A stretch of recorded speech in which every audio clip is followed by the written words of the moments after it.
যেসব কারণে রোজা ভেঙে যায় এবং শুধু কাজা ওয়াজিব হয়, এমন কারণ 24টি আমি উল্লেখ করছি। 1 নাম্বার, কানে বা নাকে ঔষধ দিলে রোজা ভেঙে যায়, শুধু কাজা ওয়াজিব হয়। নাম্বার 2, ইচ্ছাকৃতভাবে মুখ ভরে বমি করলে বা অল্প বমি আসার পর তা গিলে ফেললে। নাম্বার 3, কুলি করার সময় অনিচ্ছাবশত কণ্ঠনালীতে পানি চলে গেলে। নাম্বার 4, স্ত্রী বা কোনো নারীকে শুধু স্পর্শ প্রভৃতির করার কারণেই বীর্যপাত হয়ে গেলে। নাম্বার 5, এমন কোনো জিনিস খেলে যা সাধারণত খাওয়া হয় না, যেমনটা লোহা, কাগজ, পাথর, মাটি, কয়লা ইত্যাদি। নাম্বার 6, সিগারেট, বিড়ি, হুক্কা সেবন করলে। নাম্বার 7, আগরবাতি প্রভৃতির ধোঁয়া ইচ্ছাকৃতভাবে নাকে বা হলকে পৌঁছলে।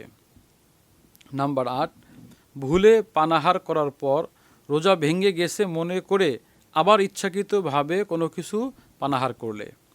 নাম্বার 9, রাত আছে মনে করে সুবহে সাদিকের পরে সেহরি খেলে। নাম্বার 10, ইফতারির সময় হয়নি, দিন রয়ে গেছে অথচ সময় হয়ে গেছে এমন মনে করে ইফতার করলে।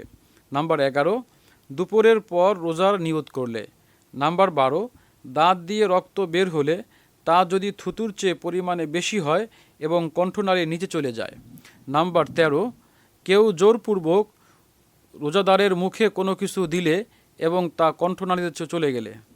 নাম্বার 14, দাঁতে কোনো খাদ্য টুকরো আটকে ছিল এবং সুবহে সাদেকের পর তা যদি পেটে চলে যায়, তবে সে টুকরো ছোলা বুটের চেয়ে ছোট হলে রোজা ভেঙে যায় না, তবে এরূপ মাকরুহ হয়।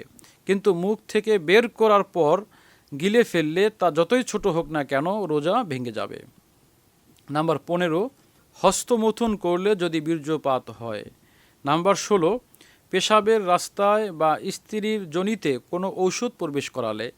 নাম্বার 17, পানি বা তেল দ্বারা ভিজা আঙ্গুল যোনিতে বা পায়খানার রাস্তায় প্রবেশ করালে। নাম্বার 18, শুকনো আঙ্গুল প্রবেশ করিয়ে পুরোটা বা কিছুটা বের করে আবার প্রবেশ করালে। আর যদি শুকনো আঙ্গুল একবার প্রবেশ করিয়ে একবারেই পুরোটা বের করে নেয়, আবার প্রবেশ না করায়, তাহলে রোজা অসুবিধা হয় না। নাম্বার 19, মুখে পান রেখে ঘুমিয়ে গেলে এবং এ অবস্থায় সুবহে সাদেক হয়ে গেলে। নাম্বার 20, নস্যি গ্রহণ করলে বা কানে তেল ঢাললে।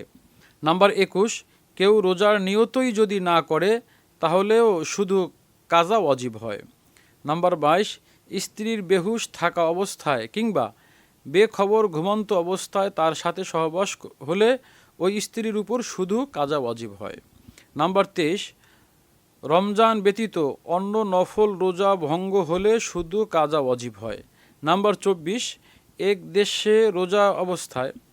নাম্বার 24, এক দেশে রোজা শুরু হওয়ার পর অন্য দেশে চলে গেলে সেখানে যদি নিজের দেশের তুলনায় আগে ঈদ হয়ে যায়, তাহলে নিজের দেশের হিসেবে যে কয়টা রোজা বাদ গিয়েছে তার কাজা করতে হবে। আর যদি সেখানে গিয়ে রোজা একটি দুটি বেড়ে যায় তাহলে তা রাখতে হবে। এই ছিল 24টি বিষয় যা রোজা ভেঙে যায় এবং শুধু কাজা ওয়াজিব হয়। আল্লাহ তাআলা আমাদেরকে আমল করার তৌফিক দান করুন।